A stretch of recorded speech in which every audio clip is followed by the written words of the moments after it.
What is your opinion of Albert as a student of botany? He's useless. I often tell him so, and I can only give him cleaning tasks. Botany is not his life's work, and his father well knew it. He was furious about it. He was? Oh yes, he forced his son to work here, and he never missed an opportunity to criticize him publicly. Are you able to elaborate on that? Well, for example, with our last exhibition here, Mr. Dunn had Albert make a presentation speech. But then, while the lad was speaking, Mr. Dunn interrupted him, asking him difficult questions, making him look like a failure. It was with the intention of making a fool of him, Mr. Holmes. That must have been terribly humiliating. Yes, he was crushed, and he had to leave. Everybody was making fun of poor Albert. That is, except for Miss Margaret White, who is such a nice lady and who always takes pity on Albert. You mentioned a Miss White. Would you tell us more about her? She is a student who works here part-time. She is quite charming indeed. She possesses a great talent for botany. You should take a look at some of her experiments that she carried out in the laboratory. Ah, if only she were not so naive. Why naive? The way she used to flutter around Mr. Montague Dunn. And he couldn't help but be flattered by all her attention. How could an intelligent woman such as Miss White not see through his game? I can only scratch my head and wonder. Mr. Hamish, was someone from your family connected with Kew Gardens? Family? No. I'm the only one with a passion for botany. I see. Mr. Hamish, was someone from your family connected with Kew Gardens? Family? No. I'm the only one with a passion for botany. I see. Mr. Hamish, was someone from your family connected with Kew Gardens? Family? No. I'm the only one with a passion for botany.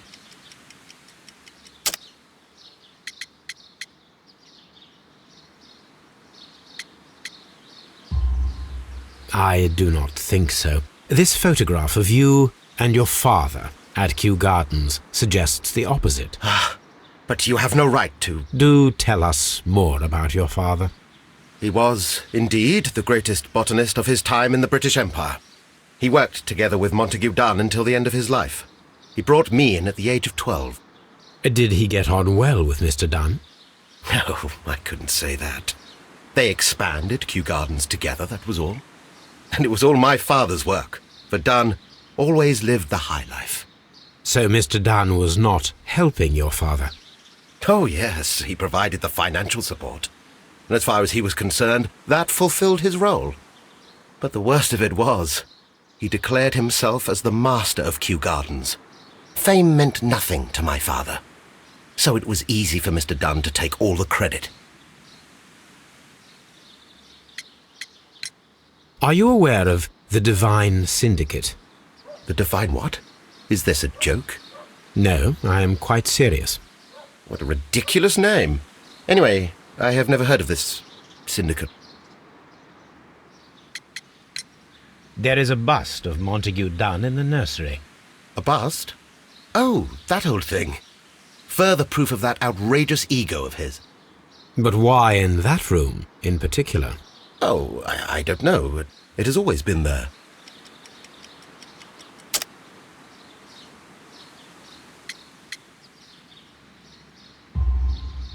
It is strange, because I recovered a fragment of the bust inside the Colonial Collection Room.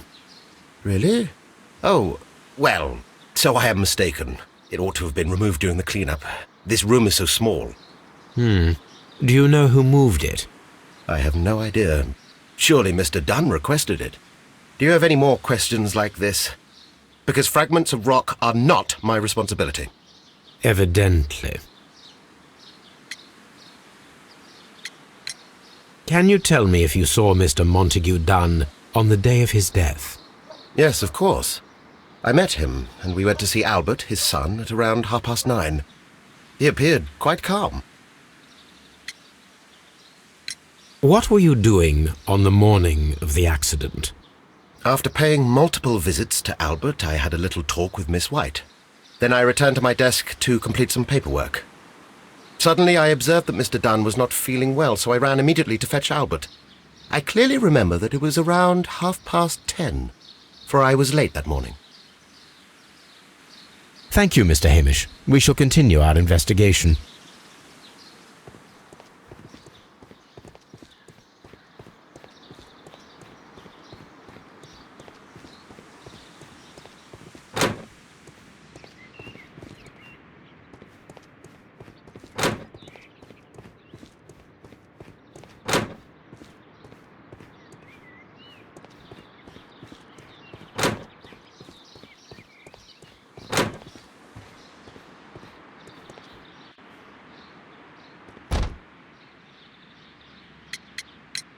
Can you tell me what Mr. Dunn was doing upon the day of his death? I can, but there is nothing very special to say. I was in the laboratory when I saw Mr. Dunn heading towards me. Tuesday is the day of his weekly visit. It was supposed to be at 9, but he was 10 minutes late, as usual. And then? Well, he came in to say good morning. Then I saw him spend 2 or 3 minutes by the plants outside the laboratory. After that, he ran out in the direction of the nursery, where Mr. Hamish was working. He was always in a rush during the inspection, you see. I would pity anyone who stood in his way. And that was the last time you saw him? Yes. I stayed in the laboratory until 20 minutes to 11, when I heard the cries of Albert and Mr. Hamish from the large glass house. I joined them as soon as I could, for I knew that something must be very wrong. What exactly were you doing in the laboratory? I was recording an experiment for my thesis. I only stopped my work once when Mr. Hamish visited me briefly around 10 o'clock. You say you were recording an experiment when the tragedy occurred. Might I listen to the roll? Certainly. Please do. You will find it in the laboratory. It is number 320. The Divine Syndicate. Does that name mean anything to you, by any chance? Not at all. But it is a very pretty name. Thank you, miss.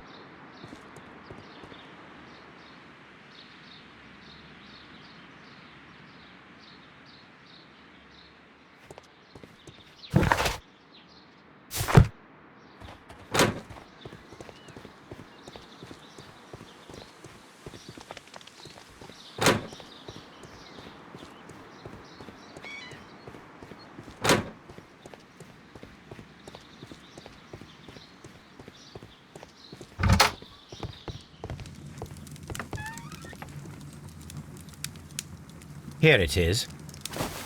Cylinder Records.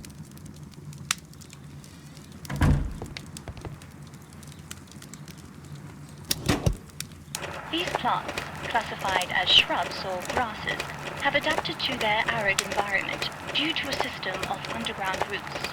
This recording seems very long. It is unnecessary to listen to all of it. Miss White was in the laboratory, as she told us.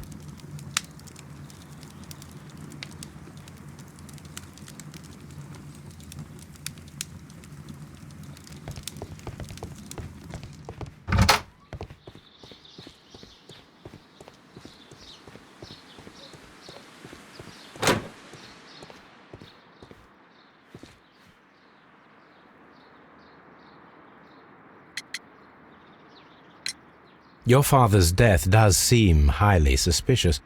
What were your movements here on that day? Suspicious?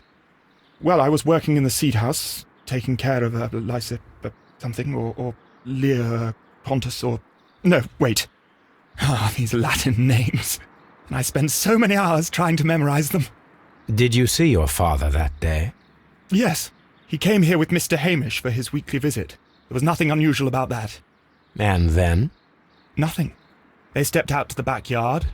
It was perhaps 20 minutes before 10 o'clock. Then about 10 minutes later, I saw my father heading for the dry tropics room while Mr. Hamish returned here. And Mr. Hamish and Miss White, what were they both doing that morning? Mr. Hamish visited me a couple of times. I also saw him returning from talking with Miss White, and that was at 10 minutes past 10. But then he ran back here to me to tell me that my father was feeling unwell. We hurried across to the water lily room, and I found my father lying dead on the floor. Oh, my God. I perceive that you are passionate about the Royal Navy. Passionate? No, not really.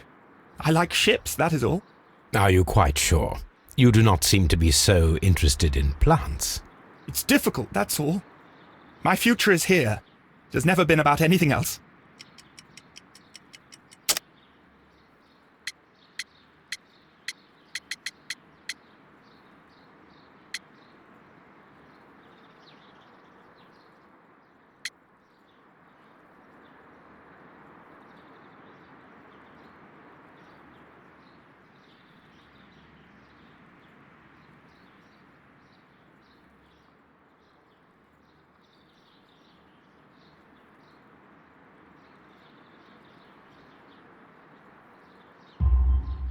And yet I know that the Royal Naval College rejected your application.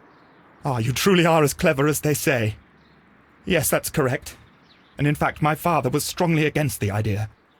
He did his best to ruin my plans, although I almost did succeed. But my dreams were shattered, Mr. Holmes. Tell me, have you ever heard of the Divine Syndicate? No, I cannot say that I have. Thank you, young man. We shall see you again soon.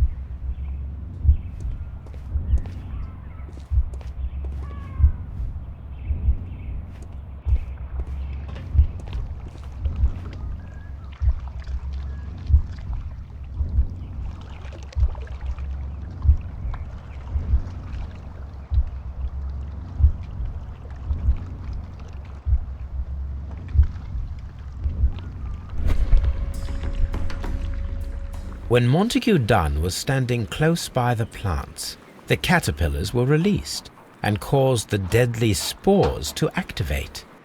Panicking, and likely already half asphyxiated, Montague Dunn started back and knocked over the bust. He rushed to the door, but it was locked. He had to force it open with his shoulder. We already know the outcome. Montague Dunn collapsed and died not far from the pool. Well, it is time to perform our experiment on the ventilation system.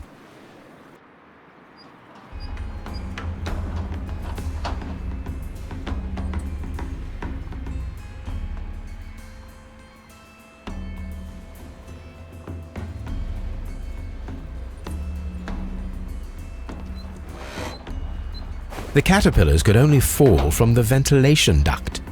Our caterpillars are in place. I'll activate the ventilation system so that they fall down. Watson, stay here and observe. All right, Holmes.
The power is on.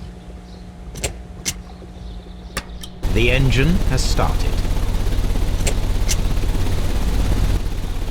The ventilation system is working.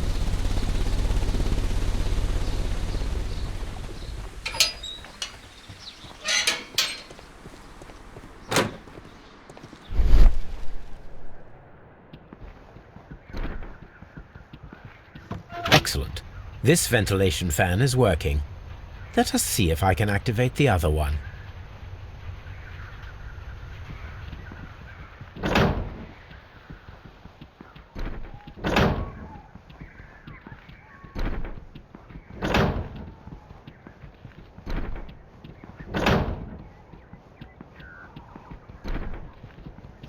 Perfect.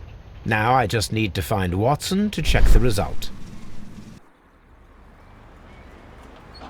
It works perfectly, Holmes. Bravo. Now, if you could just help me to get rid of these caterpillars. Perfect.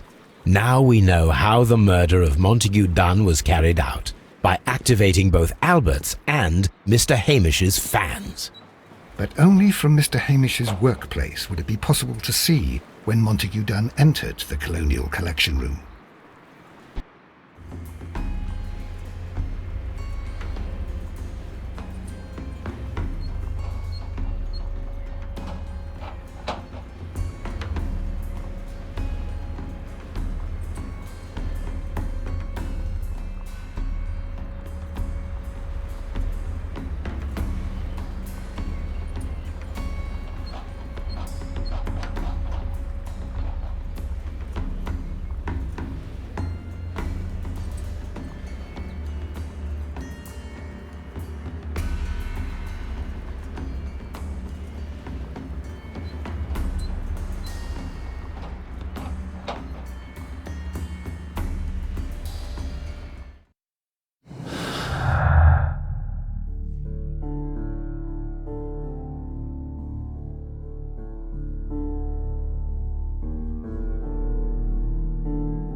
Let's go to Scotland Yard.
A very good day to you, my friend.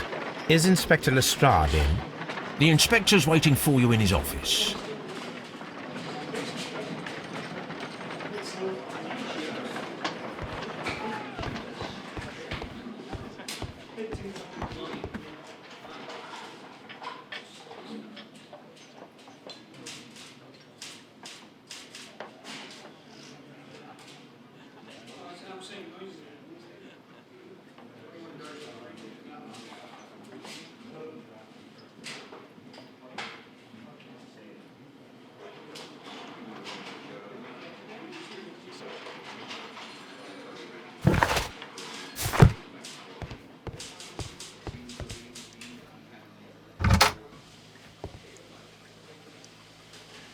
Inspector, I believe that Martin Hamish is guilty of the murder of Montague Dunn.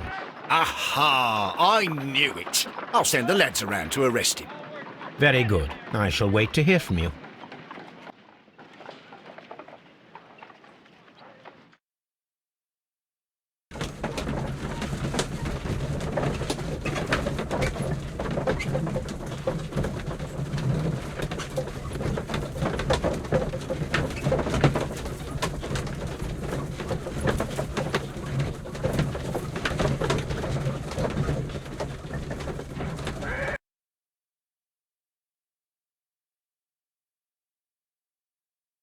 Inspector, I came here as quickly as I could. Martin Hamish is in the large glass house. There's no need to hurry.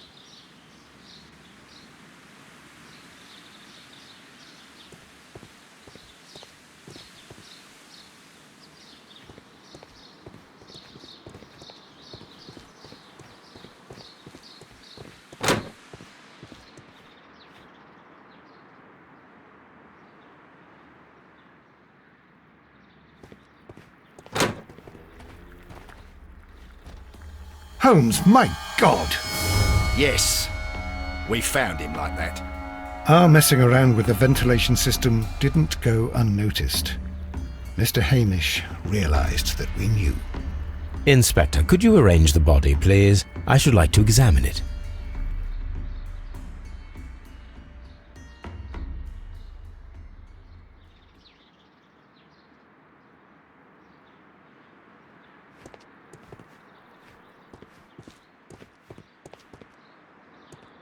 The mark around the neck is very visible.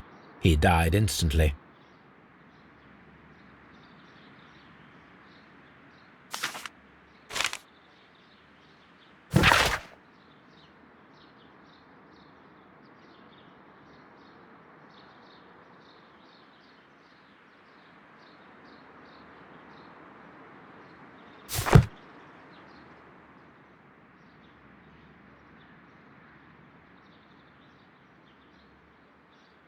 Holmes, his left shoe is unique. This anomaly is often a characteristic of... A club foot. Bravo, Watson. That is the key element of this case.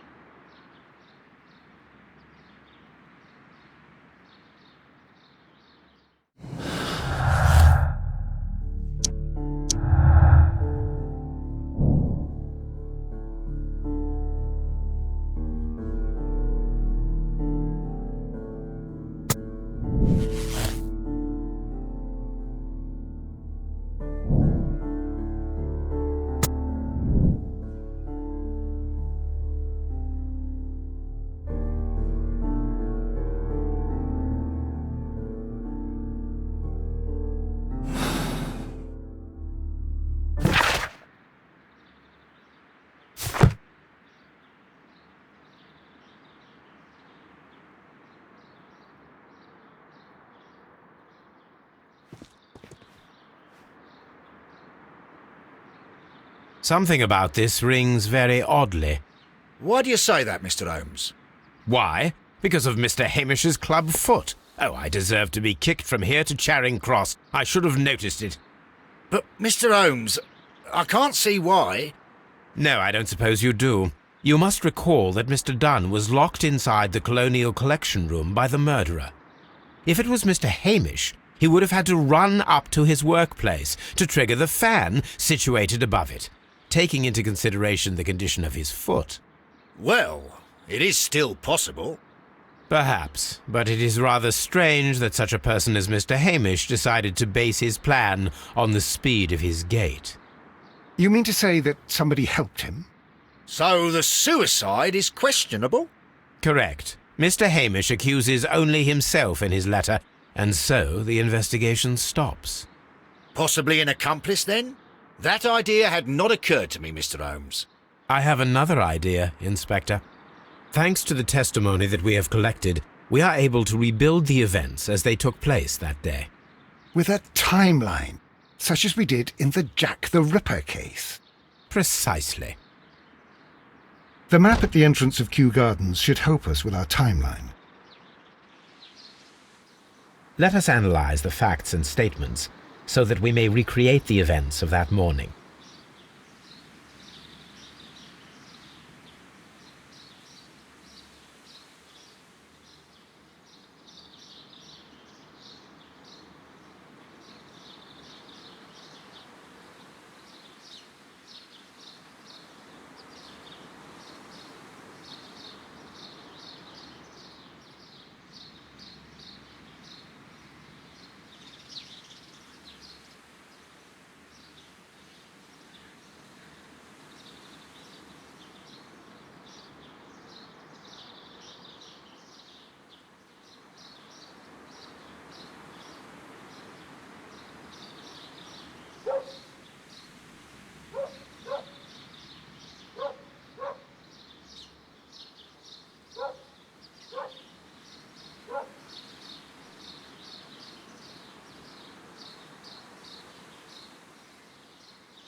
Let us summarize.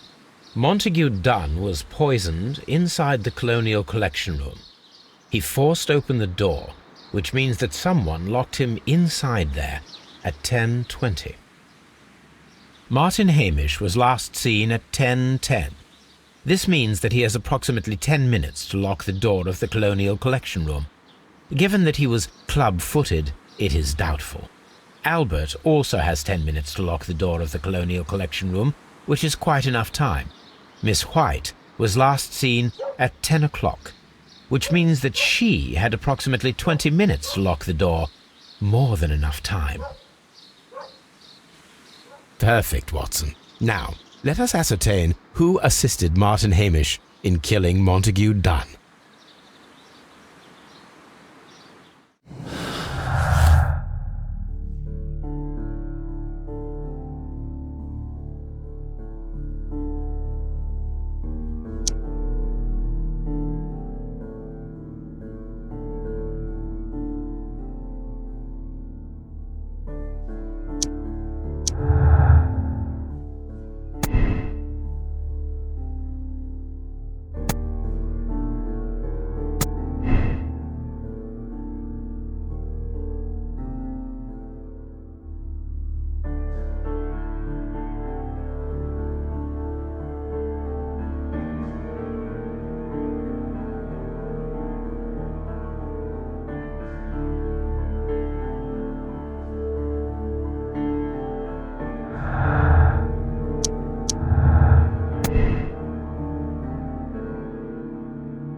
But Holmes, how can you be certain that we'll find Miss White here?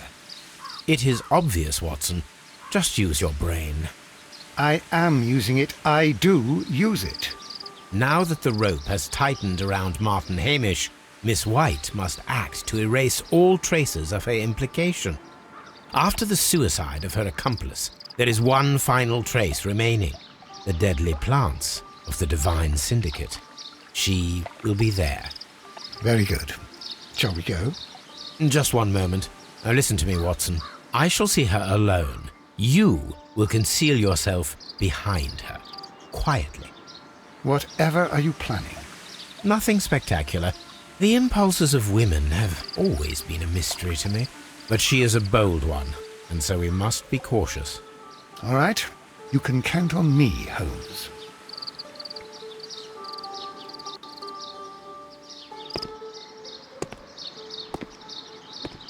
Mr. Holmes, good day to you. You do not seem surprised, Miss White. Well, I was expecting you. Not for too long, I believe. So please tell me, as it is still unclear, who planned the murder? Was it you? You were wrong, Mr. Holmes. It was Martin Hamish, then. You managed to convince him to take on a more prominent role. You could not be further from the truth. You think that you can fool me? You don't care what I think. It is difficult to care about someone who is capable of pushing a man to his suicide. It is over, Miss White. The police will be here any minute. Over, perhaps. One moment you were here, and the next, you were on the other side. The other side? No! Stop!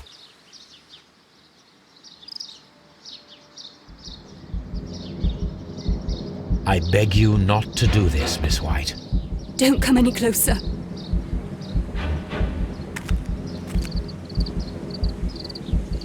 Please remain calm.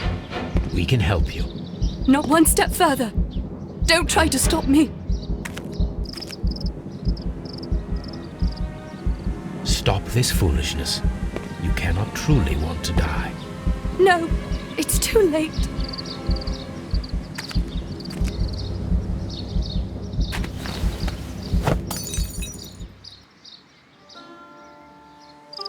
Well done, Watson. She was not faking.